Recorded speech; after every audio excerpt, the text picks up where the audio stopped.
안녕하십니까. 네, DNA 입시랩 이명순 소장입니다. 오늘 저희가 이제 의대 관련 설명회를 진행을 하는데요.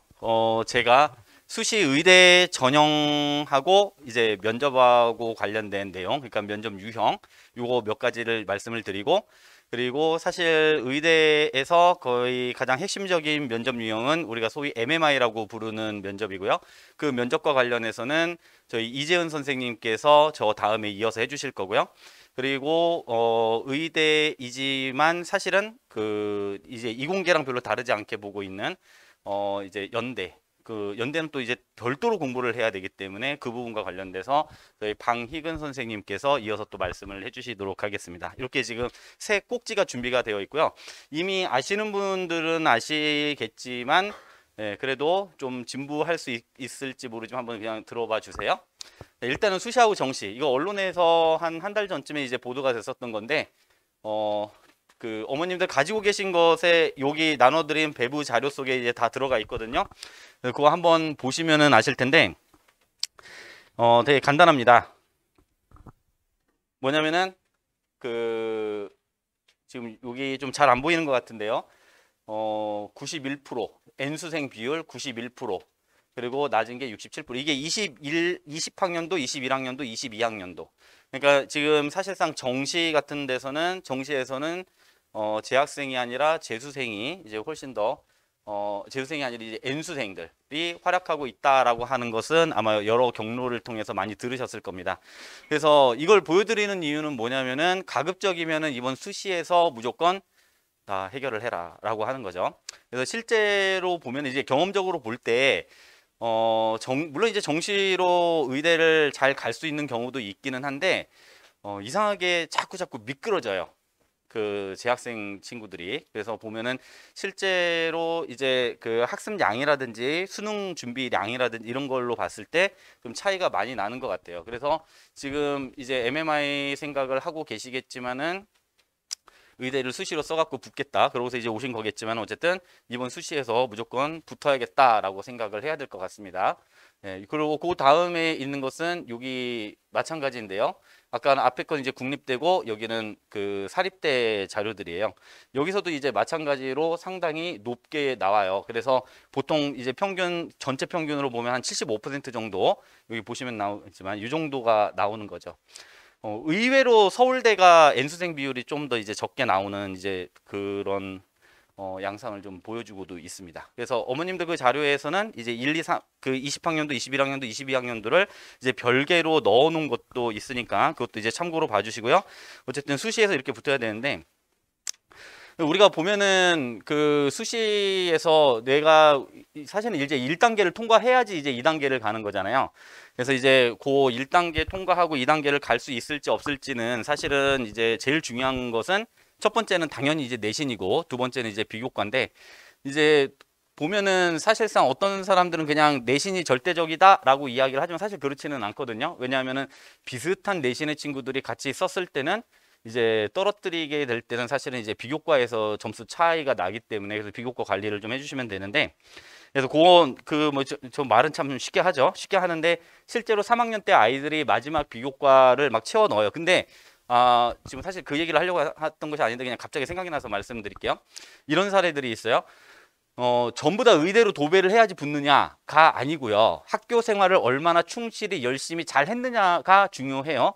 그 이렇게 쉽게 얘기를 했지만 얼마나 진정성 있게 공부를 했느냐라고 하는 거고요.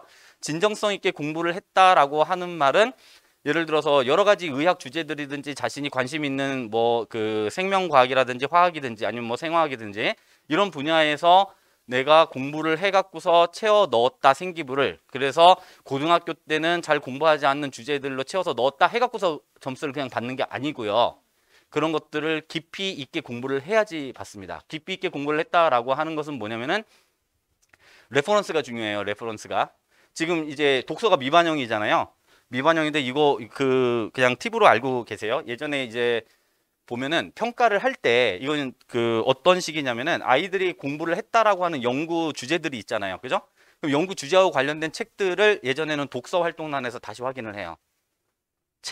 그 책이 내가 공부한 주제가 뒤에 책으로 기재가 되어 있으면은 평가를 받지만 그렇지 않으면은 이제 별거 아닌 걸로 평가를 받아요. 별거 아니라는 얘기는 뭐냐? 베꼈구나. 어딘가에서 대충대충 공부를 했구나. 그러니까 이게 되게 중요한 게 뭐냐면은 이제 독서 활동란이 미반영이 되니까 야, 이제 책 안 읽어도 되겠구나라고 생각을 하겠지만 그게 아니라 어떻게 해야 되냐면은 이제는 창체하고 그 세트극 부분에서 내가 공부한 책이나 논문 같은 것들을 거기다 기재를 할 수 있도록 관리를 해야 됩니다. 아시겠죠? 원래 그걸 말씀드리려고 했던 게 아닌데 갑자기 생각이 났어요. 네, 그래서 일단 여기에서 수시에서 이번에 그 관리도 잘 하셔갖고 꼭 일단 수시 1단계에서 통과를 하기를 바라고요. 수시 전형 요약을 지금 우리 박람회에 들어갈 자료인데 지금 여기서 제가 일단 먼저 선취해서 사용하고 있어요. 이거 그 의대 자료가 그 갖고 계신 자료에서 보면은 이제 메이저 의대에서부터 서울 수도권 의대, 거점 국립의대, 그리고 사립대, 명문 사립대, 그리고 그 이제 기타 사립대 의대들 이렇게 해갖고 쭉 넣어놨거든요. 그걸 보시면 되는데, 근데 사실 여기에서 이제 보여드리려고 이걸 넣었던 이유는 뭐냐면 우리가 다 이 의대를 쓰는 게 아니라 어차피 써봐야 6개인데 뭐냐면요. 이제 사실 학생이 어떤 학교를 다니고 있느냐에 따라서 사실 쓰는 이 전형과 그 학교가 좀씩 이제 다르고 배치도 좀씩 이제 달라지는데 그리고 어디 사느냐도 좀 중요한 것 같아요. 그러니까 내가 어디 사느냐가 어디 사느냐가 중요하다라는 얘기는 내가 여기에 살기 때문에 어디를 쓸 수 있다 이런 게 아니라 그 분위기 예를 들면은 이 동네에서는 저 지방으로는 잘 안 내려가려고 하더라고요. 자, 근데 그건 그렇고 근데 뭘 보이려고 그러냐면은 요것 때문에 그래요. 요게 이 서울대 지역균형 요거 있고 그다음에 일반 전형 2개가 있죠. 연세대는 교과하고 종합에서 활동 우수형이 있어요. 그래서 여기 전형들이 있잖아요. 전형들이. 근데 기본적으로 최상위권 학교들은 교과 전형이 별로 없어요. 서울대가 이게 그 추천이잖아요. 지역균형이 이제 2명 추천을 해주거든요. 그러니까 의대 쓰면 1명 추천을 받아서 갈 거예요. 근데 요게 종합 전형이에요. 교과 전형이 아니고요. 그러니까 종합적인 정성평가를 합니다. 그래서 이제 강남 쪽에서는 사실 이렇게 해서 받기가 쉽지는 않고 하지만 뭐 못 가는 건 아니고요. 그리고 그 다음에 이 서울대의 일반 전형이 이게 가장 일반적으로 진짜 아무나 쓸 수 있는 전형이죠. 아무나 붙진 않고요. 그리고 연세대가 이게 이제 교과가 있어요. 교과. 근데 이 연세대 교과 추천형하고 종합형이 있는데 이게 일단 이 교과 추천형이 이게 엄청 높아요. 그래서 지금 23학년도 것은 나오지는 않았지만은 어머님들 대학 어디 가라는 사이트가 있어요. 거기 가면 보통 공개를 다 해주거든요. 근데 예를 들어서 22학년도 70% 컷이 내신이 1.03이에요. 1.03. 1.03이면 어느 정도냐? 그 친구를 이제 가르쳤던 애가 1학년 때 2단위짜리 한 과목이 2등급이 나왔어요. 대단하죠? 예, 그런 친구가 있었어요. 근데 떨어졌어요, 1단계. 70% 컷인데 왜 떨어졌냐? 사실은 그건 그냥 등급만 보여준 거고 뭐냐면은 그 표준 편차하고 저기를 고려하는 Z 점수 있잖아요. 그 평균 표준 편차를 다 고려해서 계산하는 Z 점수 때문에 영향을 받은 것 같아요. 네, 그래서 이제 그것 때문에 점수가 그 50% 반영이에요. 석차 등급이 50% 반영이고 그래서 이제 거기서 밀려서 떨어졌습니다. 그래서 요게 어쨌든 쉽지는 않아요. 쉽지는 않고 근데 더 중요한 것은 뭐냐면은 요거에다가 이 인원들을 한번 같이 확인을 하세요. 인원이 그렇게 안 많아요. 의대가 한 3,000명 조금 넘거든요. 3,100명이 안 되는데 근데 이 수시에서 학교별 전형별로 쪼개놓고 보면 얼마 안 돼요. 그 인원들이. 네, 그래서 그거 이제 확인하시라고요. 그리고 이제 그러니까 쓰게 되면은 아마 요거일 가능성도 있지만 요거 쓰면 그래도 다행인데 요게 작년부터 또 바뀌었어요. 뭐가 바뀌었냐면은 예전에는 지규는 그냥 그 일괄 전형이거든요. 그래서 서류평가 점수를 내놓고 전부 다 면접으로 올라갔단 말이에요. 그래서 면접으로 다 보내서 이제 면접 점수하고 합산을 해갖고 그냥 뽑았는데 작년부터는 여기에서도 이게 단계 전형으로 바뀌었습니다. 지금 1단계, 2단계 나눠져 있잖아요. 그래서 여기에서 1단계에서도 이제 떨어지는 그런 경향들이 이제 나타났다라고 하는 거예요. 그러니까 예전 같았으면은 그거 생각 안 하고 내가 무조건 가갖고 면접 잘하면 붙을 것이다라고 하고 갔지만 이제 그게 그 예전하고 좀 달라졌다.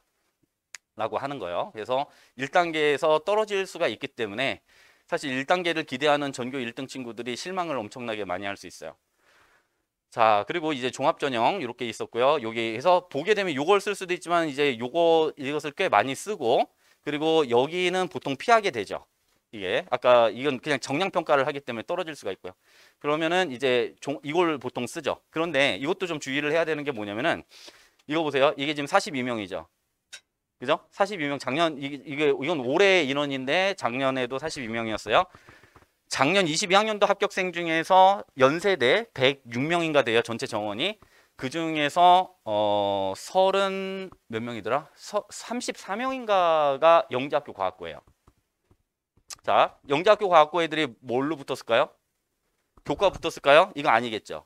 그죠? 정시로 갔을까요? 정시로 많이 가야 한두 명? 진짜 많이 가요. 서너 명? 네, 그럼 한 30명 정도가 이걸로 가는 거예요. 그죠?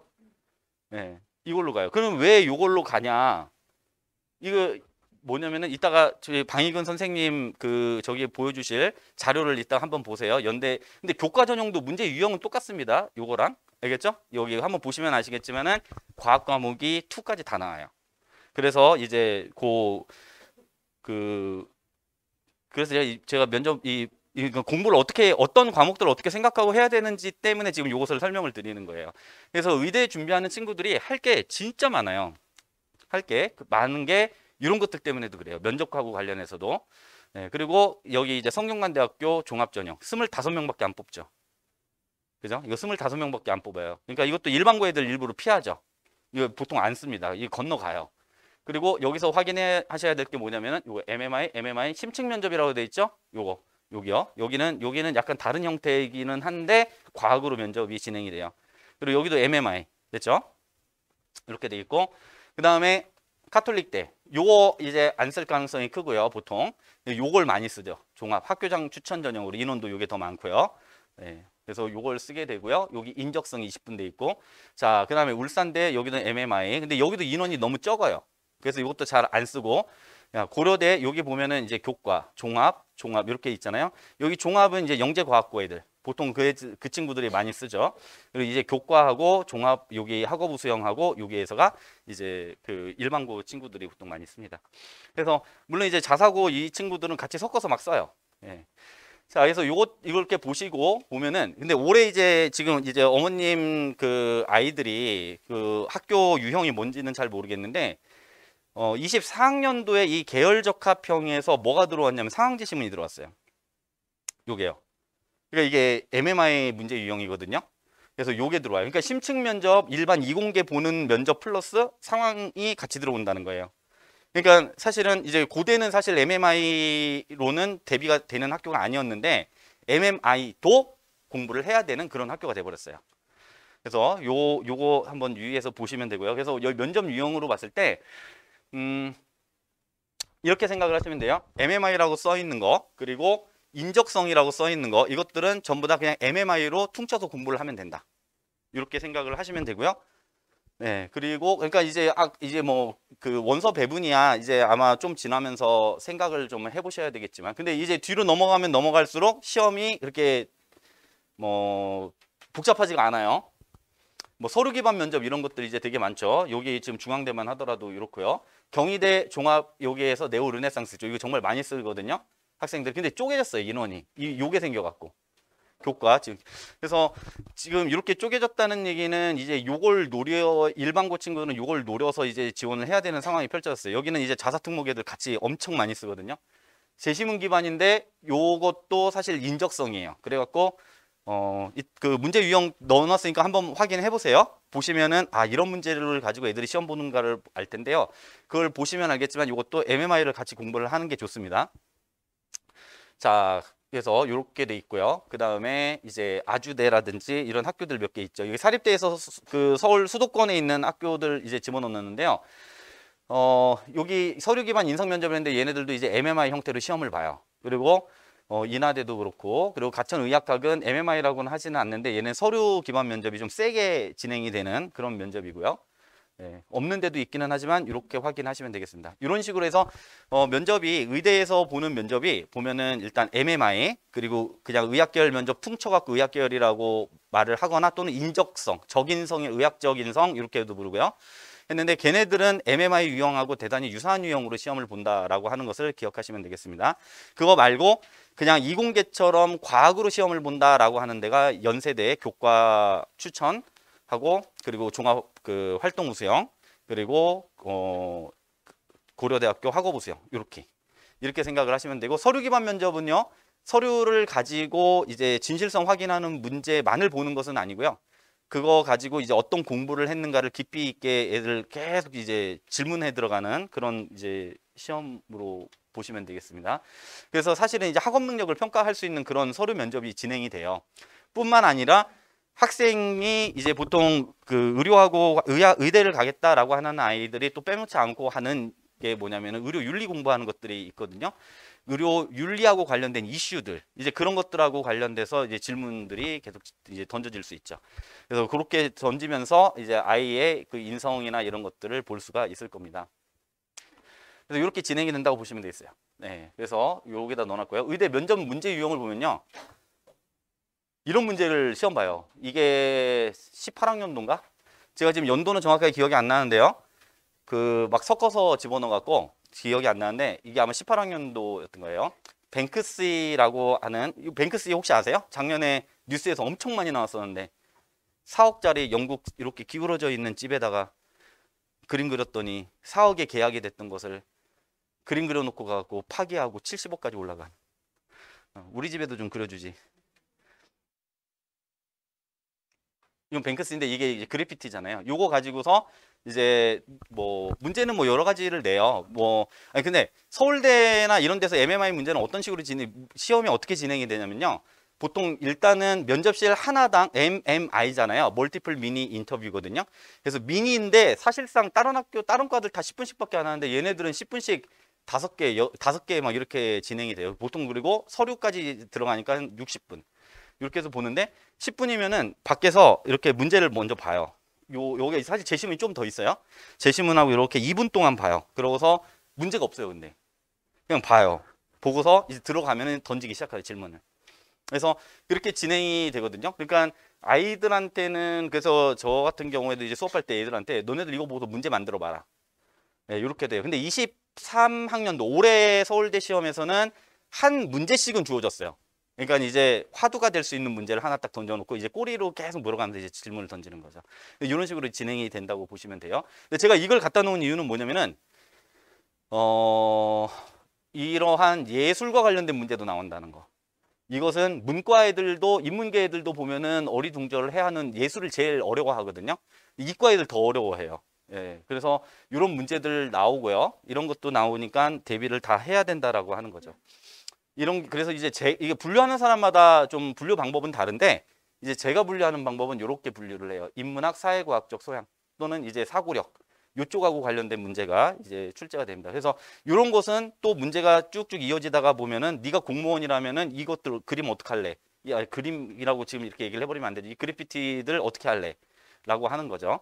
네, 그러면 이제 그런 것들 공공 정책하고 관련된 것으로 나아가면서 얘가 어떤 판단을 하는지를 이제 보게 되는 거예요. 근데 판단이 그러니까 이런 데서는 네 판단이 옳았어, 틀렸어, 너 그게 정답이야 이런 걸 보는 게 아니고요.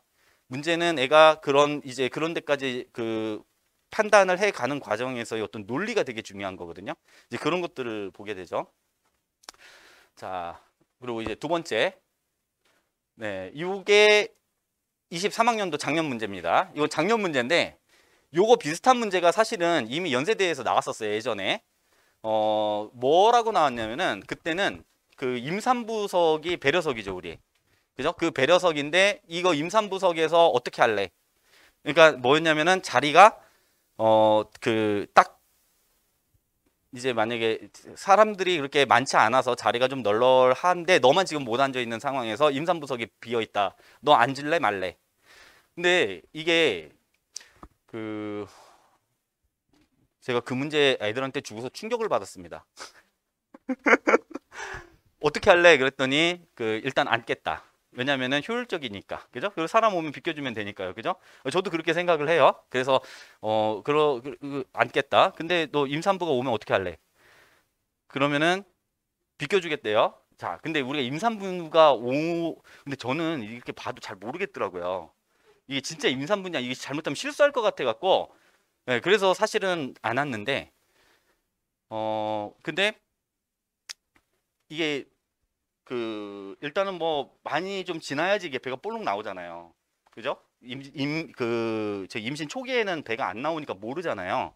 그래서 이제 배지를 달고 뭐 이렇게 해서 임산부임을 표시를 해줘야 되는데 그게 없을 수도 있으니까. 근데 네가 봤을 때 임산부인지 모를 수 있지 않냐. 그런데 우리가 자리를 비켜달라고 말하는 게 되게 어려운 거 아니니? 어떻게 할래? 그래도 앉아 있을래? 그랬더니 그 친구 대답이 가관이었어요. 어, 이거 배려석이니까 배려를 받으려면은 그런 말 정도는 해야 되는 거 아닐까요? 비켜달라고. 이런 말이 나와요. 네, 이런 말이 나와요. 사례가 한두 가지가 아니에요. 한림대 그 MMI 문제 풀다가는 제가 갑자기 상황을 그냥 상상적으로 만들어서 야, 너 돈, 아무도 모르는 돈이 있어. 엄마도 몰라. 친구가 급하다고 하는데 빌려달라고 그러면은 너 돈 있다고 하고서 빌려줄래? 안 빌려줄래? 그럼 안 빌려준다고. 그냥 너 진짜 친한 친구인데? 저밖에 모르죠? 그럼 말 안 빌려줄래요? 진짜 이렇게 얘기를 합니다. 그러니까 이게 우리가 이제 이게 뭐 이 사실 MMI가 도입된 게 사실 인성과 관련된 측면이 되게 많거든요. 그죠? 그러니까 의사라고 할 때는 누구보다도 이제 사명감이 있어야 되고 남들을 이제 배려를 할 수 있어야 되는데 그렇지 못한 의사를 만들고 있다라고 하는 인식이 생겨나는 거죠. 그러니까 사실 이런 게 도입이 되는 거예요. 이게 벌써 도입된 게 8년 정도, 8년, 9년 이렇게 됐나요? 이 정도가 됐는데 힘듭니다. 실제로 애들이 공부만 해서 이제 그렇게 되는 거예요. 이런 상황 면접이 주어져요. 이렇게 상황 면접. 이 상황 면접이 요것만 있는 게 아니고요. 지금 요 상황 면접 좀 이따 하나 다른 걸 하나 보여드릴게요. 그 어머님들 자료에는 서울대 예전 초기에 있었던 문제도 하나 넣어놨는데 한번 보세요. 네. 그리고 요것은 이제 자료 분석 또는 이제 과학적 추론. 과학적 추론은 나올 때도 있고 안 나올 때도 있는데 요즘에는 자료 분석이 자료하고 관련된 게 한두 개씩 꼭 나와요. 그래프가 나오든 통계표가 나오든 이런 걸로. 그렇게 해서 요것은 이제 의료 복지하고 관련된 문제고 저소득층, 고소득층 간의 차이. 그래서 이제 불평등과 의료 복지하고 관련된 이런 문제들이 나와요. 그래서 이거 첫 번째 문제가 이 표를 보고서 알 수 있는 사실에 대해서 한번 다 얘기해 봐라. 이런 거고 그리고 두 번째 자료가 또 이제 추가적으로 또 주어져요. 그렇게 해서 이제 시행됐었던 시험이었고요. 그래서 크게는 이렇게 세 가지, 서울대 같으면은 이렇게 크게 세 가지 형태의 문제가 나오는데 아까 상황 면접 같은 경우는 제가 아직 말씀을 안 드린 다른 종류가 하나가 더 있어요. 우선 요런 상황이에요. 이것은 지금 한림대 의대이기는 한데 서울대에서는 이것을 제가 이제 의학 상황 또는 의료 상황이라고 명명을 하고 아까 지하철 상황 같은 경우는 이제 비의학 상황 그냥 이렇게 부르거든요. 그렇게 부르는데 서울대에서는 요 의학이나 의료 상황을 별로 내지는 않아요. 얘네들은. 그러니까 초기에만 이렇게 한 번인가 나왔었고 그 다음부터는 의료 상황은 잘 나오지는 않는데 근데 또 낼 수도 있기 때문에 이것은 공부를 해놓기는 해야 돼요. 그리고 이 학교만 서울대만 시험을 보는 게 아니잖아요, 우리가. 그래서 이건 한림대 문제인데요. 이게 저기예요. 임상시험과 관련된 거. 임상시험 약이 있고 네 친구한테 그 약을 쓸래 말래 라고 하는 건데 근데 저는 이런 건 약간은 좀 폭력적인 것 같아요. 왜냐면은 지금 의사를 뽑는 게 아니잖아요. 그죠? 레지던트 들어가는 시험을 보는 게 아니고 그게 아니라 의대에 입학하는 애를 뽑는 건데 이렇게 의학 상황을 이렇게 주는 건 좀 과한 것 같아요. 근데 실제로 이런 문제들이 나와요. 경희대도 이렇게 나와요. 이런 형태가.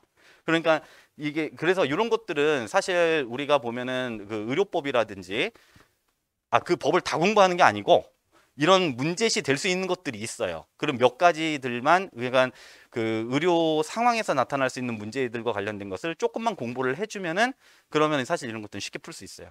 그래서 상황 아까 앞에 있었던 상황 면접도 마찬가지예요. 근데 그게 문제가 뭐냐면은 보통 우리가 면접이라고 하는 것은 말의 습관이거든요. 태도하고 말의 습관인데 요게 좀 이제 보통 평소에 생각도 이제 이기적이라고 하는 것이 남을 해코지해가면서 내 걸 취하는 그런 이기적인 게 아니라 대단히 개인주의적인 사고를 너무나 깊이 하고 있었던 친구들 같으면 말의 습관에서 툭툭 튀어나오는 게 있거든요. 그래서 이제 그런 것들은 좀 잡아야 돼요. 생각하는 방식도 조금씩 바꿔주고 이러면서 바뀌어야 아이들이 면접에서 이제 진정성 있게 대답을 할 수 있어요. 표가 나요. 이런 게. 약간은 좀 다른 사례인데요. 근데 지금 이 친구는 직윤으로 예전에 서류 면접 봤었던 친구인데 그런데 어차피 지금 MMI에서도 10분은 서류 면접을 또 보거든요. 그래서 이제 그거 잠깐 말씀을 드릴게요. 얘가 22학년도, 그렇죠. 작년에 22학년도에 서울대 의대를 들어간 친구예요. 근데 이제 직윤이기 때문에 얘는 서류만 가지고 시험을 봤단 말이에요. 그래서 이제 학업과 관련된 것도 질문하고 하는데, 그때 자소서가 있었는데 자소서에 후성유전학을 가지고 공부를 해서 썼어요. 근데 그 후성유전학도 이제 서울대학교 교수가 쓴 어떤 책을 가지고 공부를 했었는데 그걸 가지고서 자소서를 썼단 말이죠. 그러니까 근데 이제 자기가 쓴 건 아닌데 면접관이 이제 서울대 교수잖아요. 그래서 질문을 계속 던지면서 뭐라고 했냐, 얘가 답변을 할 때마다 근데 학생 틀렸는데 그냥 대놓고 그런 거예요. 그러고서 또 막 막 자기가 막 설명을 하다가 또 말해봐 해놓고서 그거 아닌데 계속 이랬다는 거예요. 근데 직윤 면접은 20분 동안 서류를 보거든요. 20분 동안 그렇게 하고 나왔어요. 와, 세상에. 떨어졌을까요? 붙었을까요? 붙었으니까 얘기하죠. 붙었으니까 이야기를 하는데, 그래서 이 사례를 가지고 얘 시험 보고 와서 엄청, 그러니까 저희가 그 서울대 면접 보고 그 다음날이 경희대란 말이에요. 그래갖고서 막 들어오면서부터 아이가 이제 거기서는 안 울었다는데 이제 학원 오면서부터 계속 울더라고요. 우리 파이널 해야 되는데 파이널은 엄청 바쁘게 시간 탁탁탁 맞춰서 돌아가는데 근데 아이 진정시키느라고. 근데 사실 그 별로 겁낼 필요는 없어요. 왜냐면은 첫째, 만약에 그 면접관이 지랄 같은 면접관일 수 있죠. 그럼 얘한테만 그런 게 아니라 딴 애들한테도 그랬을 거고. 둘째, 연출이었다면, 만약에 연극을 한 거였다면은 마찬가지로 얘한테만 그런 게 아니라 딴 애들한테도 그랬을 거예요. 그러니까 이제 얘한테만 그런 게 아니니까 그런 거 너는 이제 걱정하지 마라. 근데 실제로 이제 붙었는데, 그래서 이제 한참 고민을 했어요. 근데 왜 그랬을까? 왜 이제까지 그런 면접을 했다는 얘기를 들어본 적이 없는데 첫 사례였어요. 왜 그랬을까? 그냥 얘가 착해서 그런 것 같아요. 착해서. 이거 뭐냐면은 이 애들의 특징이 뭔지 아세요? 의대 쓰는 애들 특징이 지적을 받아들이질 못해요. 어디서부터 나타나냐면 얼굴 표정에서부터 나타나요. 그럼 못 숨겨요. 그러니까 남이 뭐라고 하는 것을 절대로 받아들이지 못합니다. 네, 그러니까 이제 공부를 할 때, 그러니까 이제 그런 것들이, 그러니까 그 아이들이 다른 사람의 의견을, 그러니까 그런 게 이제 그냥 이게 꼭 대답의 내용뿐만이 아니라 면접은 그래서 태도까지 되게 중요하고, 이것은 제가 자꾸 습관이라고 말씀을 드리는 이유가 뭐냐면은 아까 말이 툭 튀어나오는 것도 있지만 얼굴 표정에서부터 아이가 뭔가 울그락 불그락 이렇게 변하는 게 딱 보여요. 저희가 수업을 해봐도 그래요. 예, 그러니까 이거 되게 겸손하게 우리가 선생님 이렇게 생각하면 안 됩니까? 라고 겸손하게 묻는 것도 있는가 하면은 되게 공격적으로 질문하는 말투도 있을 수 있잖아요. 이제 그런 것들이 배워나요. 그래서 연습이 필요해요. 연습이. 그러니까 연습을 통해서 가장하라는 게 아니라 상대방의 말에 대해서 우리 이따가 이재원 선생님 그 말씀하실 거 한번 보세요. 아마 이제 선생님 아이들 수업하면서 이야기를 하다 보면 선생님이 피드백을 주고 그러면 아이들이 답변하고 하는 과정 속에서 상대방의 의견을 경청하는 게 무엇인가 이런 것들을 이제 배워야 되는 거예요. 근데 이제 경청이라는 게 뭔지를 실제로는 말로는 다 배우죠. 근데 그게 행동으로 하거나 할 때는 잘 안 되는 거예요. 그런 사례들이 워낙 많기 때문에 아까 그 지하철 사례도 그렇고 지금 이 친구 사례도 마찬가지고 정반대의 사례지만 그런 게 나타납니다. 정시에서도 이 MMI 있죠. 그죠? 패스 올 페일. 떨어져요. 패스 올 페일인데 떨어져서 갑니다. 자, 그래서 저희 수업 일정 이제 한번 말씀을 드릴게요. 그래서 어떻게 진행이 되냐면은 일단은 뭐 지금 지나갔으니까 이제 5월인데요. 5월에 이재현 선생님 합격자 답안을 통해서 어떻게 답변을 하는 것이 좋은가 하고 관련된 수업이 이제 4회에 걸쳐서 진행이 됩니다. 그래서 이런 수업은 이제 한번 꼭 보시고요. 듣는 게 좋아요. 그리고 이제 저는 이제 특강으로 요때 5, 6, 7만 몰아서 이게 넣거든요. 그래서 이제 특강은 이제 의료 이슈라든지 의료 윤리하고 관련된 그런 내용을 이제 강의를 할 겁니다. 그래서 뭐 어차피 두 개는 다 못 듣겠지만은 일단은 이재은 선생님 수업 같은 경우에 일단 필수로 들어야 되는 수업이다 이렇게 생각을 하시고 한번 알아보시고 이따 선생님 말씀하시는 것도 한번 들어보세요. 그리고 6월에는 지금 5일일지 6일일지 아직 아니면 5일 6일 양일일지 잘 모르겠는데 저희가 실전 모의 면접을 한번 지금 돌릴 예정이에요. 이게 상당히 좋은 게 이걸 돌려보면은 아 내가 지금 어느 수준에 와 있구나라고 하는 것을 알 수가 있어요. 겨울 방학 때부터 공부했던 친구도 있고 아닌 친구도 있는데 우리가 물론 이제 최저를 맞추는 게 대단히 중요하죠. 최저 맞추고 또는 정시까지 의대로 생각을 하기도 하니까 그렇기는 하지만은 이제 이걸 한번 해 보면은 내 약점이 어디에서 드러나는가를 알 수 있어요. 그러니까 이걸 하고서 꼭 학원을 다녀라가 아니라 예를 들어서 내가 인문사회적인 사회과학적인 소양이 너무 부족하다라고 한다면은 예를 들어서 책을 읽든지 아니면은 우리 국어 비문학 작품들을 읽으면서 비판적 사고력을 좀 키우든지 이런 방법도 있을 수 있기 때문에 이런 것들은 이제 보면 되고 그리고 이때는 우리가 면접실을 3개를 운영을 해요. 그래서 한 학생이 아까 우리가 제가 MMI 유형 나눠 놓은 거 있잖아요. 그것처럼 그 영역별로 들어가서 20분, 20분, 20분에서 1시간 동안 실전 모의 면접을 돌립니다. 저희 파이널 때도 이렇게 돌아가요.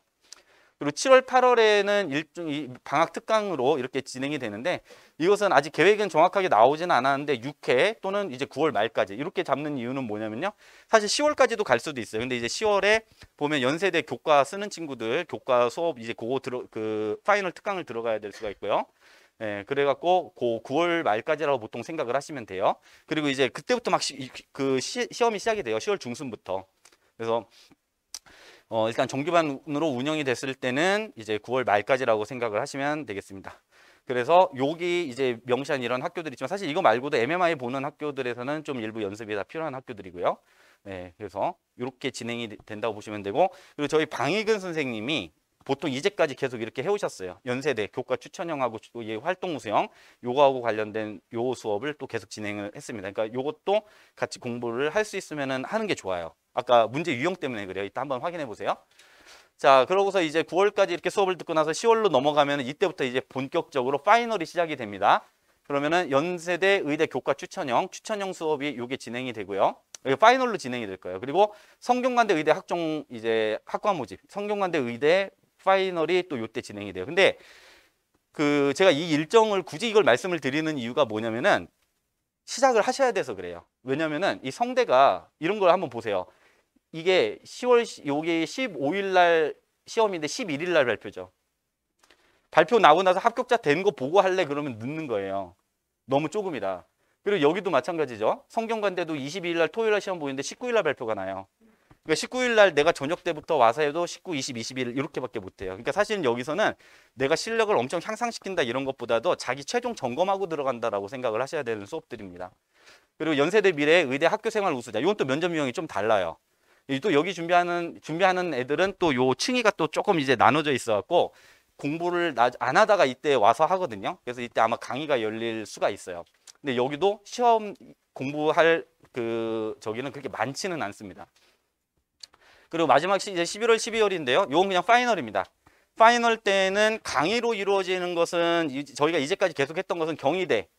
요것은 이때 좀 여유로워요. 뒤에 합격자 발표 나오고 나서도 이때 일요일 수업할 때까지 해서 한 4회 정도에 걸쳐서 강의하고 실전 모의까지 돌리는 수업이 이루어지고요.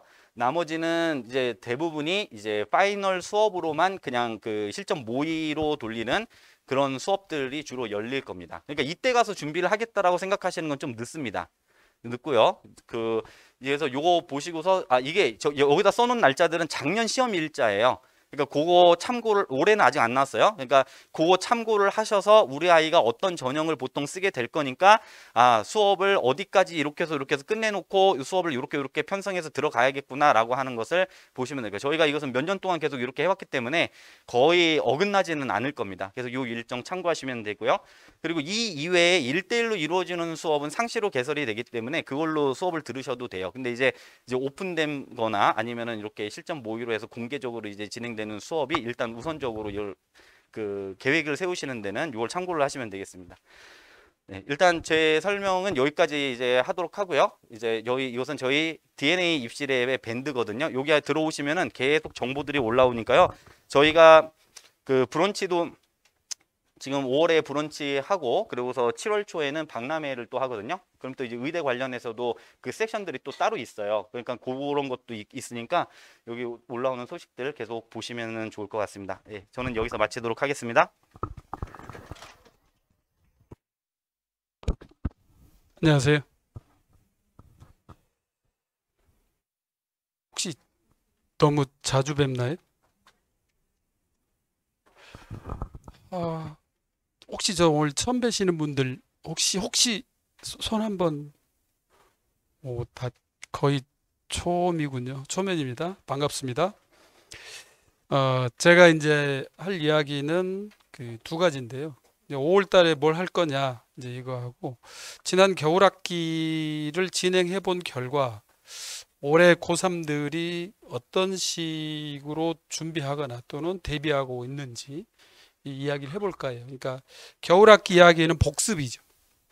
지난 겨울 학기에 시작했던 학생들이 갖고 있는 특징이나 유형을 이야기해 보고 그리고 이제 5월 달에 어떻게 얘기할지 좀 더 넘어가면 이제 5월 이후에 7월 이 얘기까지 가볼 수 있도록 할 거고요. 그 다음에 기본적으로 MMI의 기준 축이 되는 게 서울대 MMI이기 때문에 서울대 MMI를 기점으로 얘기를 할 거예요. 그러니까 서울대 MMI만 할 줄 알면 나머지 대학 MMI는 사실상 거의 무임승차도 가능할 수 있으려 보여져요. 그래서 그 이야기를 가지고 30분간 같이 논의를 해보도록 하겠습니다. 너무 그 종교적으로 안 보셨으면 좋겠어요. 되게 너무 진지하십니다. 학생들도 수업에 처음 들어오면 거의 종교 행사 같거든요. 근데 이제 두 번째 시간쯤 되면 비로소 다른 친구의 이야기에 귀를 기울여주는 이런 상태가 돼요. 일단 저의 수업의 모토는 경쟁 없다예요. 협력이란 얘기를 하는 거고 그리고 상대방에게 많은 조언과 상대방이 갖고 있는 생각에 대해서 긍정적 신호를 보내서 상대방을 합격시키자. 이게 제 수업의 모토예요. 그래서 수업 분위기는 되게 좋습니다. 왜냐하면 저 친구가 못하는 것을 보고 좋아하거나 또는 저 친구가 잘하는 걸 보고 내가 일종의 뭐랄까 그 열등감에 빠져들거나 이렇지 않거든요. 그러니까 제가 하는 것은 저는 하나의 스피커일 뿐이고요. 만약에 10명의 학생이 참여하고 있다면 나머지 또 9명의 스피커가 있다고 생각하시면 되죠. 아까 그 이명수 소장님도 그 얘기 하시던데 경청이라고 하는 이야기가 굉장히 중요한 게 일테면 면접 수업이거든요. 그래서 그 말씀도 겸사겸사 드릴까 해요. 그런데 실제적으로 이제 최상위권들이 더 극상위로 가려고 하다 보니까 학생들도 마찬가지고 부모님들도 마찬가지로 일테면 되게 경색도 있죠. 그리고 우리 사회가 불가피하게 그렇게 그 만들어가는 경향도 있고요. 그러니까 준비하는 동안도 재미없고 대학에 합격해도 재미가 없어요. 그 요즘 비시즌이기 때문에 제가 하는 일이 주로 졸업생들 만나는 일이거든요. 그러니까 지금은 돈을 많이 쓸 때예요. 그러니까 고등학교 2학년이나 3학년을 쓴 게 아니라 대학교 1학년들을 만나는 작업들을 해요. 그래서 5월 달에도 계획들이 많이 차 있어요. 이런 저의 일정을 보면 저희 그 집에 계시는 그 분께서는 굉장히 화를 내십니다. 이미 차를 타고 떠난 친구들하고 왜 자꾸 만나냐고 이런 얘기를 해요. 그런데 만나야만 해요. 왜냐하면 고등학교 과정에서 바라보던 의대하고 의대에 막상 입학을 해서 생각하는 의대가 너무 다르기 때문이에요. 그래서 두 유형으로 제가 크게 분류를 해봤어요. 첫째 유형은 뭐가 되냐면 들어가서 의과대학 생활이 너무 만족한다. 그 이유가 뭐냐 물어봤더니 시간이 너무 많다. 이거를 긍정적으로 받아들이고 시간이 많다를 자유로운 경험을 할 수 있는 시간들이 많다는 얘기하는 겁니다. 그러니까 우리가 이제 고등학교 3학년 의과대학 입시를 앞둔 고등학교 3학년들의 일상이랑 아시잖아요. 먹고 자고 싸고 끝이잖아요. 그리고 나머지는 공부니까. 그러면 하루에 못돼도 16시간 이상이 이제 소위 공부 전선이 있었던 거잖아요. 그러다가 대학에 들어갔더니 하루에 많으면 9시간, 적으면 3시간 없을 때도 있고요. 그러니까 너무 많은 자유가 주어진 거죠. 그래서 이 너무 많은 자유에 대해서 두 부류로 나뉘더란 얘기하는 거예요. 첫 번째 부류가 너무 행복하다는 얘기죠. 왜냐하면 자기에게 자유가 주어졌으니까 재미있는 일 많이 만들 수 있겠다는 얘기를 하는 거예요. 그런데 공교롭게도 제가 그걸 가지고 학생들이 이야기하는 것을 통계를 내보니까 하나고, 민사고, 외대부고, 서영고 소위 말하면 특목 자사고를 통해서 서울의대를 간 친구들 이들은 굉장히 외롭고 지루하다. 제가 성균관대 합격한 친구들도 만나고 있거든요. 그 친구들 동일하게 얘기해요. 왜냐하면 예과 1학년에 들어가 봤더니 고등학교 생활보다 재미가 없다. 왜냐하면 이 특목자사고는 고등학교 생활이 빡세기도 하지만 다양한 프로그램들이 있기 때문에 훨씬 퀄리티 있는 프로그램에 많이 젖어 있었던 거예요. 그런데 대학에 들어갔더니 그냥 풀어놓은 거 아니에요. 그래서 제가 아이들하고 같이 있으면서 하는 말을 하나요. 지금부터는 어른이 되는 과정이고 어른이 되려면 자기가 재밌는 걸 찾아야 된다. 누군가 시스템적으로 만들어주는 게 아니라 자기가 찾아야 된다. 이 이야기를 듣고 사하라 사막을 간 친구도 있어요. 기가 막히잖아요. 왜? 자기 스스로 찾아봐야 되니까 이제부터. 고등학교까지는 부모님들이 어쨌든 케어를 했다면 이제부터는 자기가 어른을 되기 위한 준비를 충분히 해놔야 이를테면 본과도 패스할 거고요. 레지던트 과정 패스할 거 진짜 괜찮은 의사가 될 거 아니에요. 근데 누군가가 만들어준 프로그램 속에서만 뛰어다닌다라고 한다면 이 친구에게는 소위 말하면 자기 설계할 의지도 능력도 없을 거 아니에요. 이 자기 설계라는 말이 의과대학에만 필요한 게 아니라 의과대학을 준비하는 고3 MMI 수업에도 필요하거든요. 그 자기 설계 능력을 대학이 물어보는. 이 연구가 설계가 잘못돼 있다라고 하는데 뭐가 잘못돼 있냐 물어보고 본인 같으면 어떻게 설계하겠느냐 물어보는 거예요. 그러니까 이걸 우리가 대학에서는 이제 자기주도 학습이라는 얘기를 하는 거죠. 그러니까 그런 것까지 같이 이제 물어보는 형태거든요. 그래서 지난 겨울을 제가 복기를 해보면 첫 번째는 제가 졸업생을 만나면서 느낀 감정들이고요. 이제부터는 겨울 학기 강의를 다원에서는 한 클래스를 진행했고 햇살에서는 두 클래스를 진행했거든요. 그러면서 제가 만났던 친구들을 통해서 경험했던 걸 말씀드리고자 하는데 첫 번째 그 세 가지 유형 정도로 제가 분류를 했거든요. 첫 번째 유형은 뭐냐면 언변력이 좋다예요. 그러니까 자기 표현력이나 수사력이 좋아요. 그래서 누가 보더라도 참 면접 잘하게 생겼다. 이렇게 그 주변 친구들마저도 그렇게 인정을 받을 만큼. 근데 그때마다 제가 고개를 자꾸 갸웃거려요.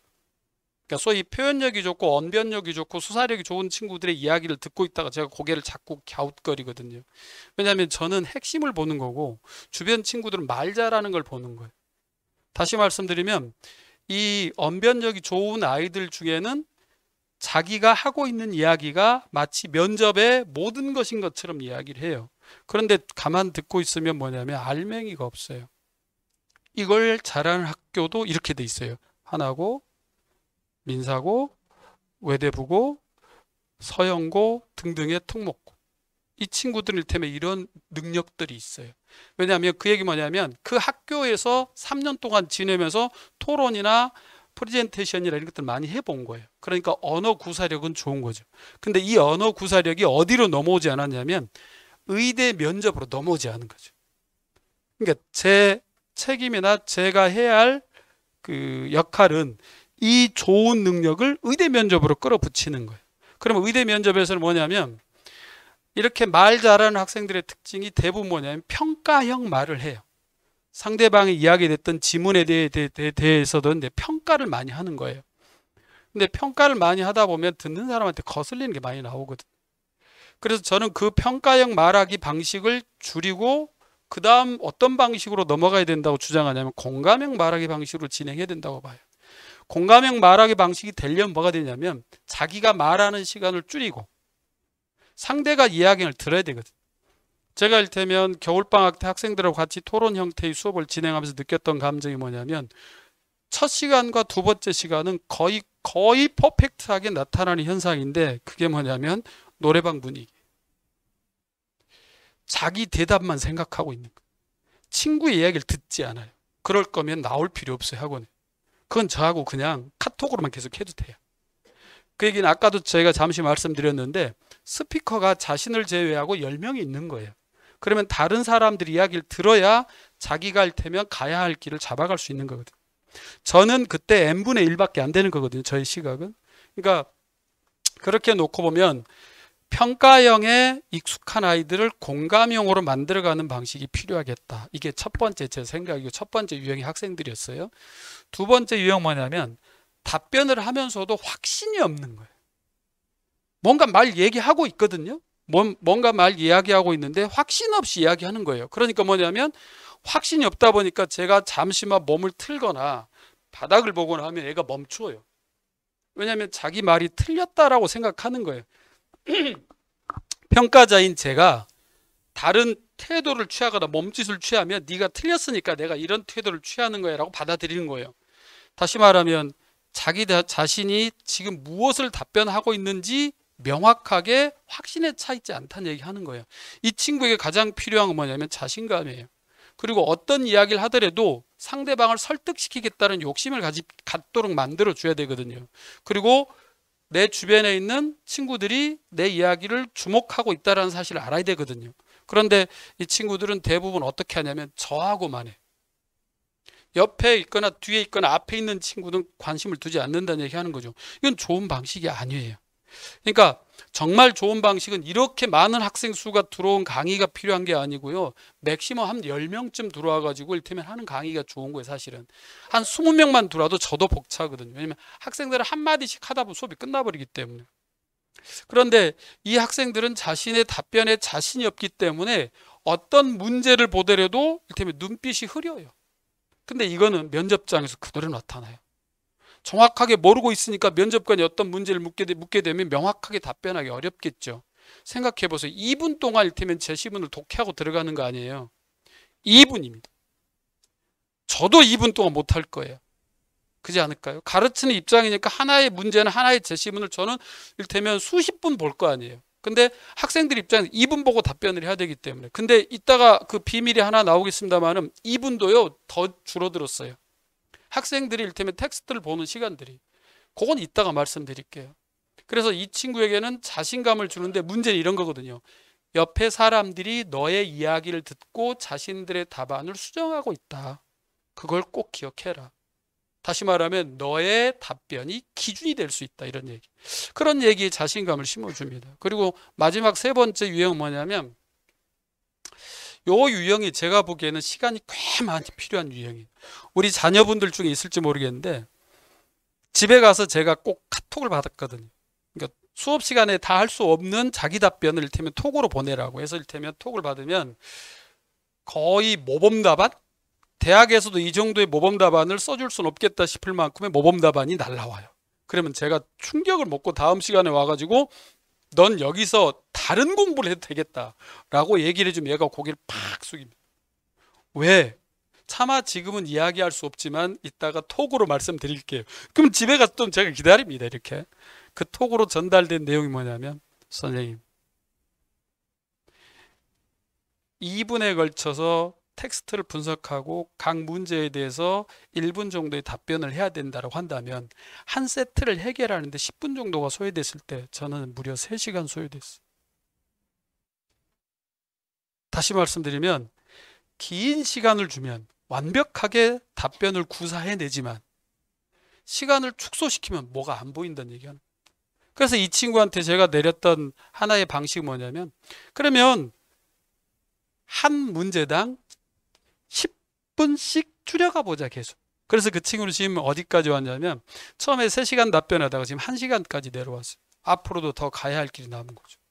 이유가 뭔가 제가 들여다봤더니 완벽하게 쓰고자 해요.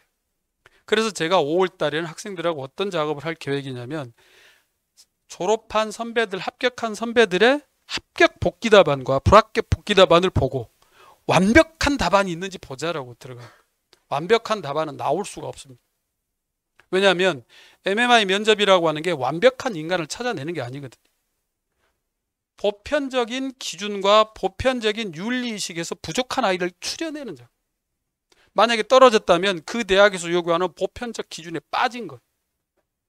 밖에서 제가 원장님하고도 그런 말씀을 나누고 들어왔는데 저도 마찬가지고 원장님도 마찬가지고 주변에 누구도 일테면 예측하지 못했던 일 중에 하나가 작년에 모 학생이 서울대학교 의과대학을 떨어지고 지금 연세대 의과대학에 다녀요.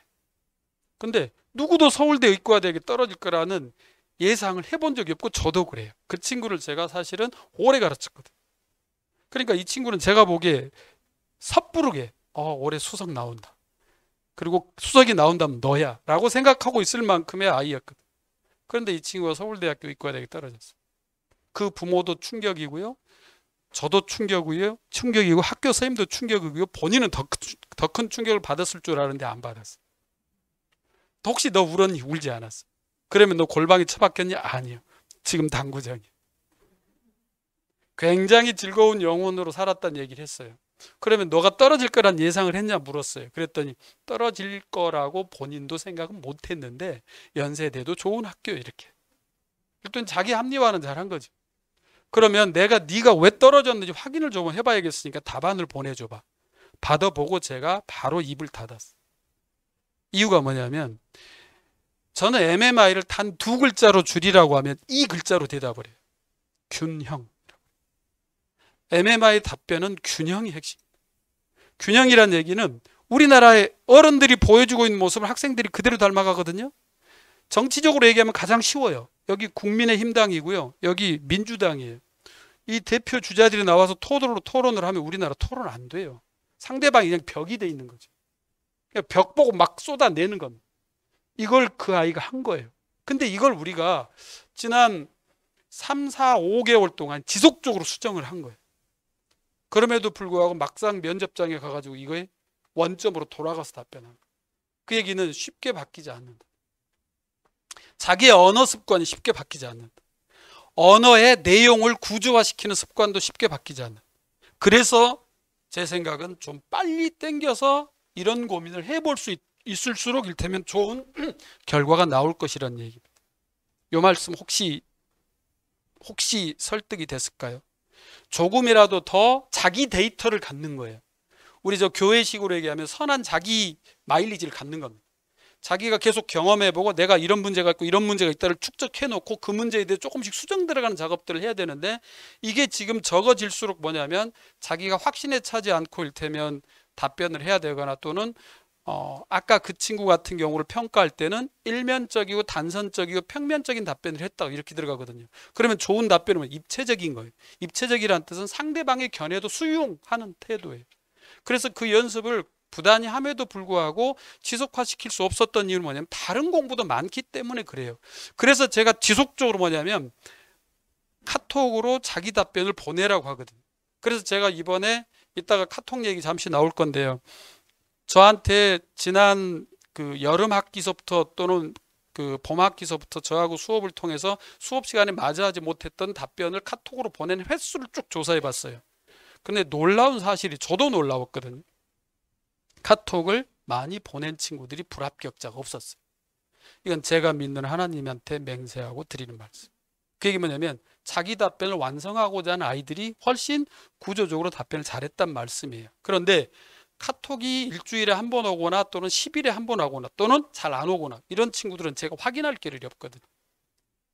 그래서 띄엄띄엄 온 친구 중에 아까 그 친구가 있었던 거예요. 그러니까 제3, 제4, 제5 당부 말씀드리지만 MMI를 잘할 수 있는 방법은 답변은 균형을 잡는 데 핵심이 있는 거고요. 그 다음 또 하나 자기 것으로 만드는 작업이 필요한데 그거를 우리는 2500년 전에 논어에서 이야기합니다. 논어의 학이 편의 첫 번째 편. 학이 시습지 부록 여로와. 배우고 때에 맞추어 또는 때때로 익히면 그 또한 즐겁지 않냐. 이렇게 들어왔잖아요. 우리는 배우기만 하고요. 뒤에 익히는 과정이 없었다는 얘기 하는 거예요. 자기 것으로 육화시키고 체화시키는 과정이 없었기 때문에 원점 회귀해버린 거죠. 꼭 기억하셨으면 좋겠어요. 자기 것으로 만드는 과정이 저하고 수업을 할 때는 뭐냐면 면접 수업 시간에 완벽하게 끝날 수 없었을 때 톡을 통해서 하는 거예요. 이렇게 말씀드리면 제가 제 무덤 파는 거거든요. 전에도 한번 참석하신 분들한테 말씀드렸는데 카톡을 하기 시작하면 제가 이를테면 100통을 볼 때가 있거든요. 그러면 새벽 2시쯤 자거나 또는 그때 다 해결 못하니까 저는 항상 5시, 6시 일어나거든요. 그러니까 이건 제 루틴이에요. 일어나는 시간이 정해져 있거든요. 일어나서 제일 먼저 간단하게 씻고 제일 먼저 저희 집 옥상에 올라가서 북한산을 사진을 찍습니다. 하루에 한 컷씩. 그러면 1년에 365장을 찍어냅니다.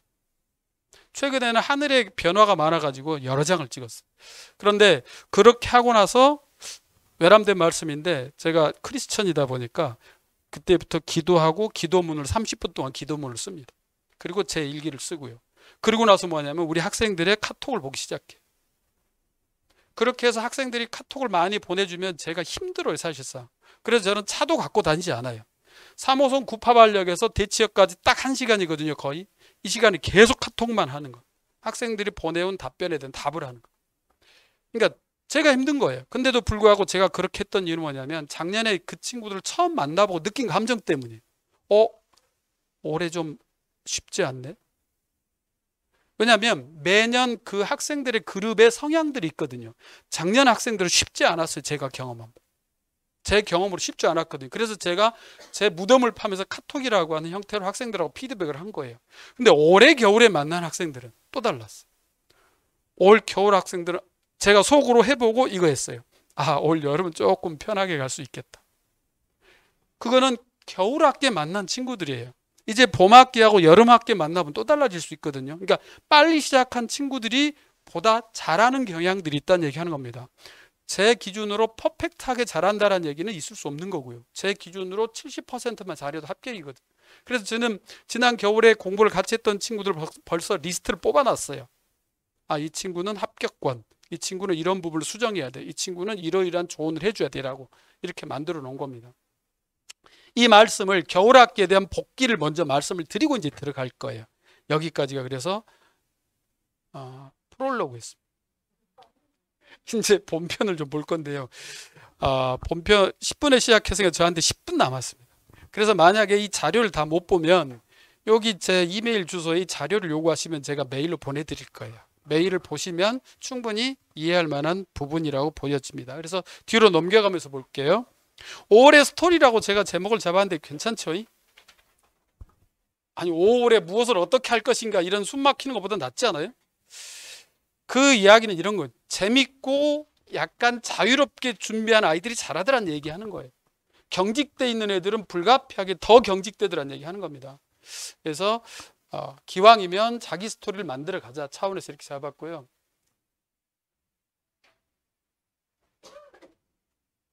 이건 접니다. 저고요. 그리고 요거는 제가 만든 게 아니라 저희 둘째 따님께서 만들어 주셨고, 여기서 지금 예를 들어 서울대학교 일반 전형으로 치면 사실상 뭐냐면 합격생들이 2명 중에 1명 또는 1.5명 중에 1명 저랑 공부하는 친구들이에요. 그래서 제가 모르는 친구들이 하더라도 자기들끼리 이야기다 보면 제 이야기가 나오나 봐요. 이걸 제가 알게 된 이유는 뭐냐면 아이들에게 밥 사주고 고기 사주고 다니면서 저도 얻은 정보예요. 애들이 선생님 알아요. 인기 있다라 이렇게 얘기하더라고요. 그래서 인기는 없습니다. 그런데 아이들이 그렇게 얘기해 주는 거예요. 이유는 앞에가 고기가 있어서 그래요. 자, 그래서 지금 이렇게 하는데 어쨌든 저는 그런 사람이었고요. 그래서 무거운 주제는 이렇게 한번 가볼게요. 여기서는 한 가지만 볼 거예요. 이 모두를 지금 이야기하려면 1시간이 필요할 텐데 한 가지만 볼 거거든요. 지난번 겨울학기 때 설명회 할 때는 소위 말하면 20세기 것도 있었거든요. 18년, 19년도 있었는데 이제 21세기 걸로만 편제했어요. 왜냐하면 경향성이 있더라는 얘기 하는 거예요.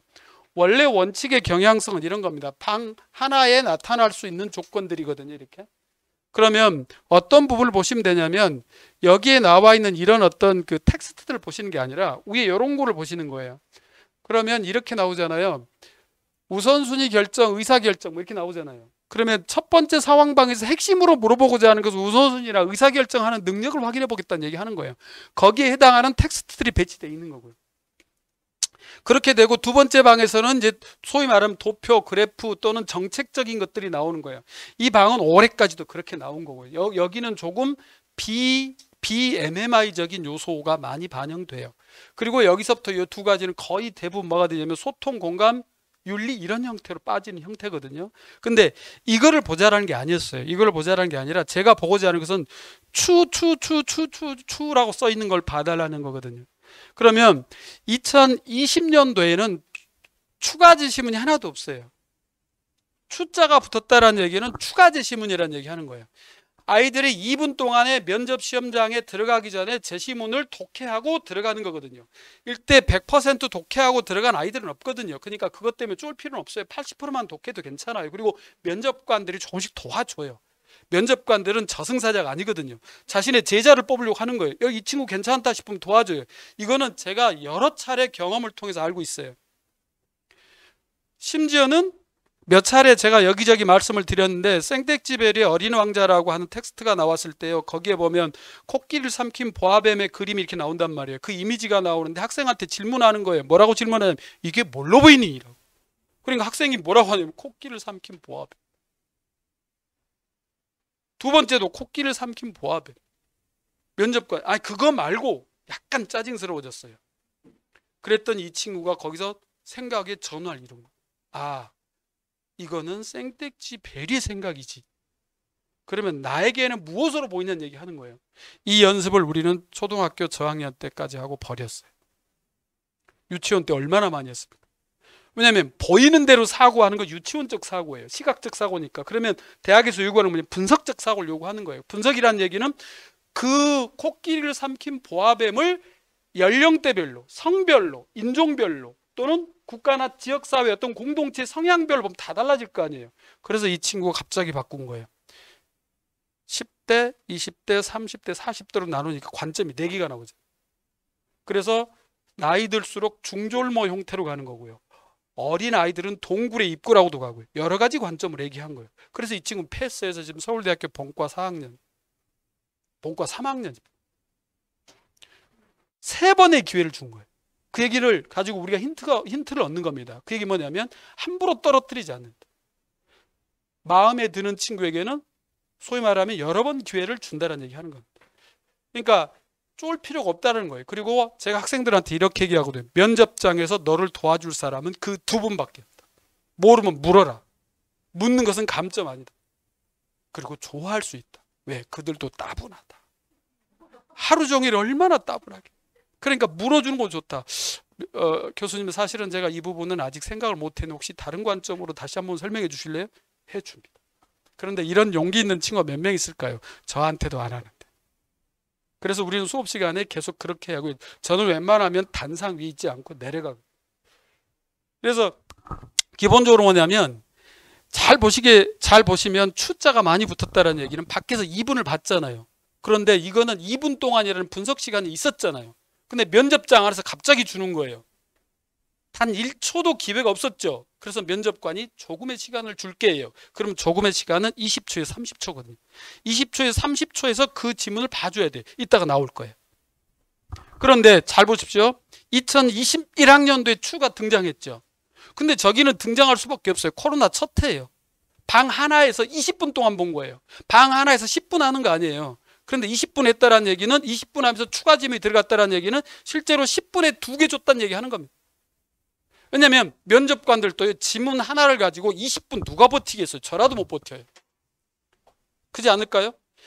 지문 하나 주고 20분 동안 질문을 어떻게 할 수 있냐는 얘기예요. 20분 동안 한다라니 거의 20개에 가까운 질문을 만들어내야 되는데, 그러니까 그게 불가능하니까 면접관들이 쓴 방법이 뭐냐면 추가 제시문을 주고 이제는 추가 제시문에도 또 물어보기 시작했다는 얘기 하는 겁니다. 그러니까 사실상 여기는 추가 제시문은 아닌 거예요.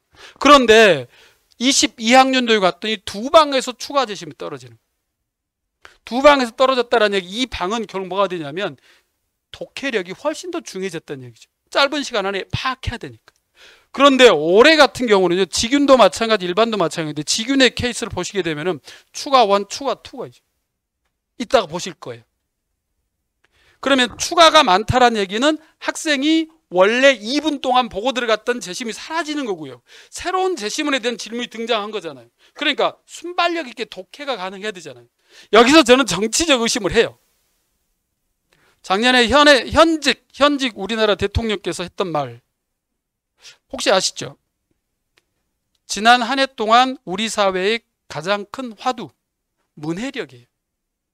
그리고 대통령이 디지털 문해력이 떨어진다고 했고요. 각급 학교의 디지털 문해력을 높일 수 있는 대안을 마련하라고 했고요. 그런데 제가 보기엔 그분이 제일 떨어지는 것 같아요. 실제로 우리나라 청소년 문해력은 세계 1위, 2위, 3위 안에 있어요. 그러면 소위 말하면 OECD 가입 국가의 저 밑바닥에 있는 사람들은 누구냐면 여기 계신, 저는 아닙니다. 저는 뭐 한 달에 최소한 5권의 책을 읽는 사람이기 때문에 저는 아닙니다. 아무도 부인을 하지 않습니다. 문해력이 떨어진 부모님이 문해력 여기 듣고 가서 학생한테 얘기하면 전달이 되겠어요? 안 되죠. 그래서 집에서 출력받아서 얘한테 줘버리세요. 그냥 이거 한번 읽어보래 선생님이. 차라리 이게 편할 겁니다. 설명할 수가 없다는 얘기 하는 거예요. 그리고 저 선생한테 하면 내가 최소한 네가 목표라 일지망 대학은 가겠다, 이런 생각을 할 수 있어요. 작년에 다원교육에서 제가 담당했던 학생들이 제 강의에 들어왔던 학생들을 따져놓고 보면 20명 남짓 될 거예요. 원래 제가 큰 강의를 하지 않기 때문에 20명 남짓 되는데요. 거기에서 합격생이 서울대 의대 합격생이 18명이에요. 정시 2명까지 20명입니다. 다시 말하면 여기 이 클래스가 좋다는 얘기 하는 거예요. 안 믿기시면 제가 이렇게 합격생들의 이름하고 학교를 공개해 드릴까요? 진짜입니다. 그러니까 좋은 클래스를 만나는 것도 학생한테 축복이에요. 자, 여튼 이 추가 제시문들이 우리를 괴롭히는데 정치적으로는 그 대통령의 발언이 있었다는 얘기인 거고요. 그 다음에 의학적으로 놓고 뭐 이런 거예요. 긴박한 상황에서 환자의 데이터가 올라왔을 때 순간적으로 그 데이터를 분석해낼 수 있는 힘이 필요하지 않냐. 그 맹아를 보고 싶은 거예요. 그러니까 생각해 보세요. 이 면접장 안에서 이루어진 게 8분이잖아요. 8분에서 추가 하나 나오고 추가 2개가 나온다는 얘기는요. 뒤에 나옵니다만은 첫 번째 자기가 시를 읽고 들어갔는데 시에 대한 문제가 4문제가 나와요. 추가가 3문제가 나오고요. 추가가 또 3문제가 나오고 이렇게 들어가게 되면 안에 들어가서 아이들이 일테면 추가 제시문을 보고 그 추가 제시문에 대해서 대응할 때 스스로 문해력이 약하면, 독해 능력이 약하면 대응하기가 수월하지 않았을 수 있다는 얘기 하는 거죠. 그러면 답이 보여져요. 추가 계속 뜨잖아요. 그죠? 추가 계속 뜨잖아요. 여기는 심지어는 일반 전형은 3방이 추예요. 여기도 3방이 추고요. 그죠? 그러니까 우리 아이들에게 독해력이 중요하구나 라는 생각을 꼭 하시기 바랍니다. 그래서 제가 뒤에 가면 반드시 책을 읽으라고 얘기하는 겁니다. 이 책을 꼭 읽어라. 물론 제 책도 포함되어 있어요. 책 읽어라 이렇게 얘기합니다. 자, 요거는 그래서 꼭 갖고 계시면 좋겠고 실제로 5월 달에 학생들하고 이 수업을 할 겁니다. 이렇다라고 얘기할 거고요. 그 다음에 의대에서 요구하는 사유 능력이라는 부분이 있고요. 또 하나는 관계 능력인데 사유 능력 안에는 또 3가지 능력이 있어요. 그 3가지 능력에 대한 얘기를 또 해볼 거예요. 사유 능력이 중요한 얘기는 뭐가 되냐면 학생들이 환자를 대할 때 환자를 인격체로 볼 것이냐 또는 윤리적으로 대할 것이냐 이런 능력들이 있어야 되기 때문에 그래요. 그래서 사유 능력을 보는데 이런 얘기입니다. 이를테면 사유 능력의 핵심은 먼저 텍스트가 무엇이 문제인지 정확히 아는 것. 이걸 다른 말로 바꿔 문제인식 능력이에요. 그래서 무엇이 문제인지를 아는 건데요. 올해 직윤, 일반 전형, 공이 가장 많이 나온 문제입니다. 이게 가장 많이 나오는 문제, 가장 간단한 문제예요. 제시문 딱 던져주고 제목 붙여봐. 제시문이 뭘 얘기하는 것 같아? 제시문의 문제는 왜 나온 것 같아? 그걸 해결하기 위해서 뭘 해야 돼? 이렇게 나온 거죠. 그러니까 요 능력이 일테면 사유 능력에 관계되는 거예요. 무엇이 문제냐? 왜 문제냐? 그래서 어떻게 할 거냐? 너 같으면 해법이 뭐냐? 이렇게 들어간 거예요. 무엇이 문제냐? 왜 문제냐? 어떻게 할 거냐? 이렇게 들어가는 거고요. 그 다음에 관계 능력이에요. 관계 능력 뭐냐면 사람 사이 이야기잖아요. 소통과 공감과 그 다음에 실천인데요. 요 3가지인데 생각해 보세요. 소통이라는 말을 우리가 정말 많이 듣잖아요. 그잖아요. 소통을 모르는 사람 없단 말이에요. 그런데 소통이 안 된다는 것은 뭘 얘기할까요? 간단한 거거든요. 소통이 되려면 나와 다른 타자를 인정해야 돼요. 내가 국힘당이고 여기가 민주당 패널이 있다고 한다면 상대를 인정해야 되거든요. 그 당의 정책, 정강, 내용을 인정해야 돼요. 인정 안 해요. 니네 무조건 틀렸다잖아요. 이거를 보고 자란 아이들이에요. 그러니까 뭐가 되냐면 소통 안 합니다. 소통이 떨어지게 되면 장차 의학으로 가게 되면 어떻게 될까요? 환자하고 소통 안 하죠. 동료하고 소통 안 하죠. 지역사회나 공동체하고 소통 안 하죠. 그럼 어떻게 될까요? 고립된 상태에서 자기 지식만으로 환자를 대하겠죠. 그럼 당연히 오류가 발생할 확률이 높죠. 그래서 이런 관계들이 나오는 겁니다. 종합 정리하면 이렇게 됩니다. 무엇이 문제인가? 왜 문제인가? 어떻게 할 것인가? 그리고 이 노란색 부분이 소통과 공감 부분이 원인을 분석하는 과정에서 필요하다는 얘기하는 겁니다. 요거는 처음 있는 신용복이라는 책에 보면 있는 얘기인데요.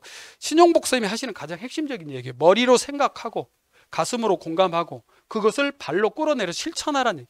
실천은 변화를 주라는 얘기 하는 거거든요. 요 3단계만 해줘도 사유 능력은 된다는 얘기 하는 겁니다. 힘드신 부모님들이 제법 계십니다. 조심 안 돼요. 내가 조는 순간 우리 아이도 졸고 있다예요. 그리고 그렇게 되면 시대인재 갑니다. 조심하셔야 돼요. 제가 만나는 졸업생 중에는요. 의과대학 간 친구만 있겠어요? 시대인재 다닌 애들도 제법 있어요. 그러면 걔들을 만나서 격려도 해주는 일하고 굉장히 힘들어요. 집사람 심리학을 부전공한 친구거든요. 거기서 도움을 많이 받습니다. 그걸 들은 내용을 가서 다시 전달해주고. 자, 봄학기 해야 할 3가지입니다. 일단 기본 기출문제 익히는 겁니다. 기출문제 얘기할 거 이렇게 들어갑니다. 쓰실 필요 없다고 말씀드렸죠. 뭘 체킹하시면 되냐면 봐봐요. 이 내용이 나왔어요. 이거 학생들이 모를 사람 하나도 없어요. 모를 사람 하나도 없는데 얘들이 일테면 면접장에 나와서 면접장에 갔다 와가지고 일테면 복기를 해봐 그러면 다 달라요. 보는 소위 말하는 포인트가 다르기 때문에 그렇겠죠. 제가 저희 둘째 따님하고 명량이라는 영화를 봤는데 저는 먹을 수 있어서 좋구나 요 장면을 깊이 기억하고 있고 우리 둘째 따님은 왜 박보검이 이렇게 적게 나와? 이것밖에 안 봤어요. 보는 관점이 다르다는 얘기 하는 거예요. 자, 잘 보세요. 1번 텍스트의 이야기죠. 2번 텍스트의 이야기예요. 3번 텍스트 이야기예요. 4번 텍스트 이야기예요. 전부 다 뭐죠? 사유 능력을 물어요. 텍스트를 장악하고 있는 얘기하는 거예요. 이 원 지문에 원 제시문에 대해서 물어본 문제는 전부 텍스트에 대한 얘기. 그러면 이제 추가 제시문 나올 거거든요. 자, 추가 제시문. 추가 제시문 보시게 되면 이것도 추가 5, 6번 텍스트에 대한 얘기죠. 무엇을 말하고 있니? 문제는 무엇이야? 이거 물어봤죠. 그죠?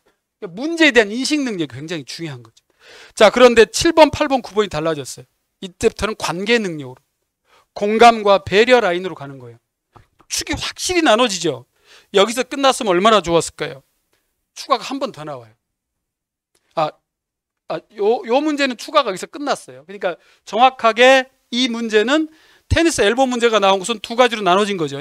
텍스트에 대한 장악 능력, 그 다음에 상대방과의 관계에서의 공감과 배려 능력 이렇게 본 거예요. 자, 그런데 이제 그러면 또 다른 유형으로 가볼게요.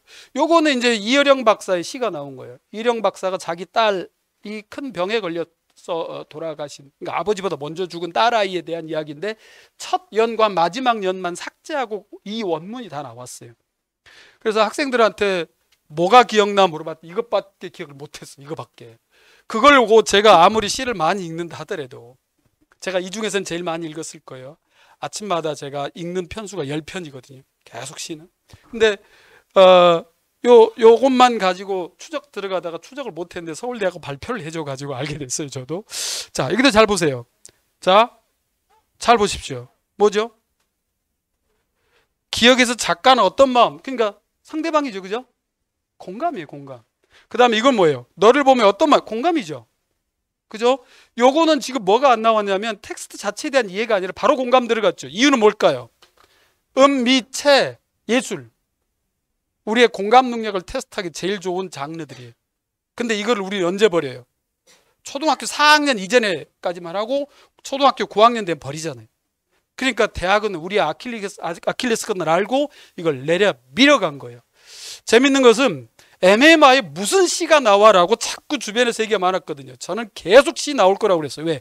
한 사람의 공감 능력이나 정서 능력을 측정하기 가장 좋은 장르라니. 그래서 실제로 뒤에 보시면 학생들이 제 강의를 추천하는데 우리는 시가 나왔을 때 하나도 일테면 부담스럽지 않았다는 얘기 나와요. 왜? 수업 시간을 계속 해왔기 때문이에요. 자, 그리고 요 두 가지 공감으로 갔었죠. 자, 추가 제시문입니다. 류머티즘에 대한 얘기예요. 추가 제시문 얘기예요. 자, 이것도 보고 봐보세요. 뭐죠? 공감이죠. 이것도 공감입니다. 그 다음에 이제 추가 제시문이 있어요. 여기는. 그러니까 학생들이 이 방에서는 시를 읽고 들어갔다가 두 문제 답하고 추가 제시문에 2문제 답하고 추가 제시문에서 이를테면 8문제, 4문제를 또 답해가지고 12문제가 나온 거죠. 굉장히 고통스러웠을 거예요. 생각보다는. 그래서 이것도 보시게 되면 잘 생각해 보십시오.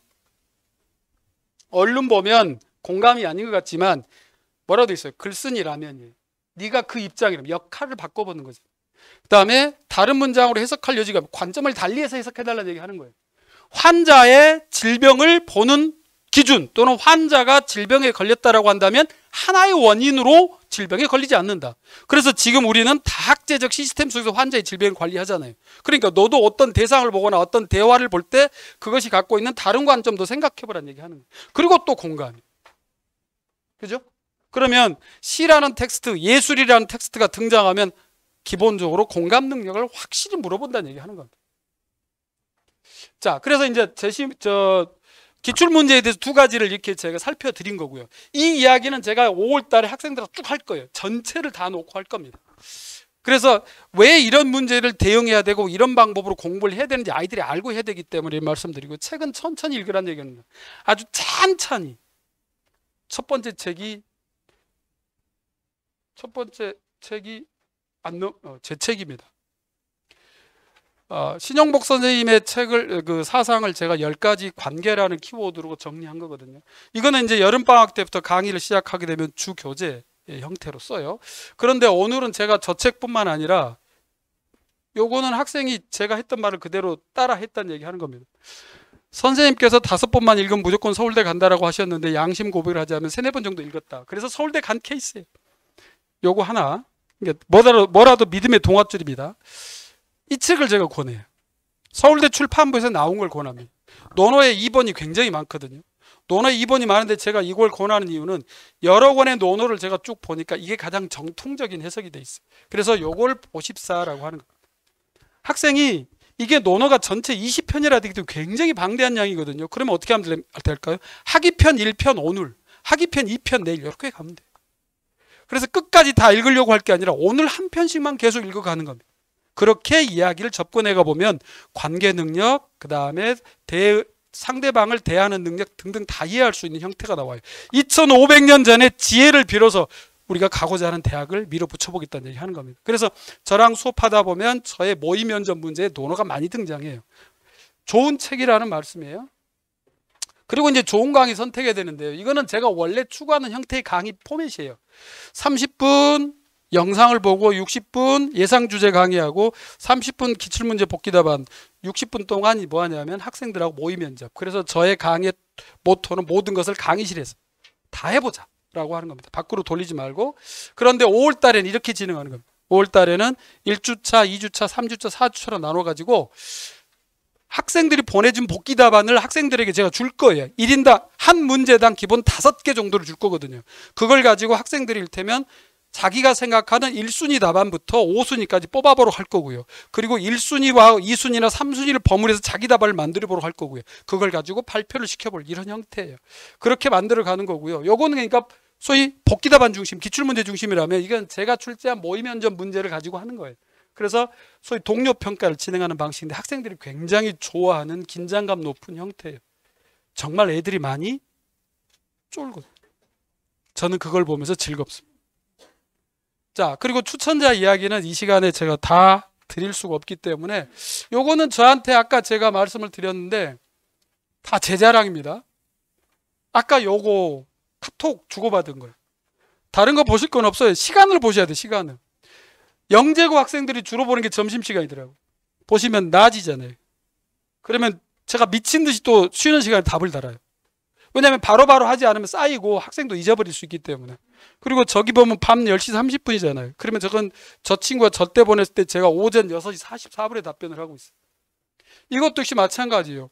오후 1시 39분에 했단 말이에요. 이거는 낮에 했다는 얘기잖아요. 그리고 이 케이스를 보게 되면 이 친구는 밤 11시 33분에 자기 인생 고민이에요. 제가 또 인생 고민을 받아줘요. 얘는 6개 대학에서 5개 대학이 광탈하고 서울대 의과대학만 남았을 때 그 마음을 전해준 거예요. 대응 안 하면 전 나쁜 놈이에요. 그래서 이것 카톡하고 있으면 집사람이 저보고 혹시 애인 생겼어라고. 이거 오전 9시에 제가 답변하는 거예요. 그 다음에 저기는 오전 6시 23분에 답변하는 거예요. 제가 거짓말 드리는 게 아니란 말씀을 드리는 거고요. 학생들과 이렇게 피드백을 주고받아요. 여기 있는 학생들은 다 합격하지. 강의 종합평가도 이렇게 이제 한번 읽어보세요. 그래 저를 알아야 학생들을 맡기죠. 저를 꼭 잘 확인해 보시고 저는 제가 추구하는 좋은 강의의 조건이 이거예요. 마지막 말씀을 드릴게요. 아까 제가 그 좋은 클래스에서 일테면 수업을 진행하는 게 꽤 좋다 이런 말씀을 드렸거든요. 그러니까 번잡하지 않고 일테면 학생들이 소규모를 하더라도 자신이 진정 어린 이야기를 할 수 있고 그것을 상대방이 일테면 잘 들어주고 상대방이 어떤 답변을 하면 나도 잘 들어주고 그래서 우리는 같은 팀으로 같이 동문되자. 이게 제 수업의 모토예요. 같이 동문이 돼서 일테면 한 30년 뒤쯤 노벨 생리의학상을 수상하는 연설장에서 내 얘기 좀 해줘. 이게 제 학생들에 대한 부탁이거든요. 19살에 만난 선생이 이러이러한 의사로서의 꿈을 꾸게 했고 그래서 제가 이렇게 여기까지 왔다. 그때 저는 살고 있지는 않을 거예요. 그렇다 하더라도 좀 해달라고 얘기를 했어요. 수업은 재밌어야 됩니다. 그리고 학생들이 유익해야 되거든요. 유익함의 첫 번째가 옆 친구에게 귀를 열어주는 거. 저는 그것을 학생들에게 독려할 뿐입니다. 꼭 같이 만나서 좋은 수업을 통해서 학생들이 자신의 일지망 대학에 합격할 수 있는 기회가 되길 바라겠습니다. 감사합니다.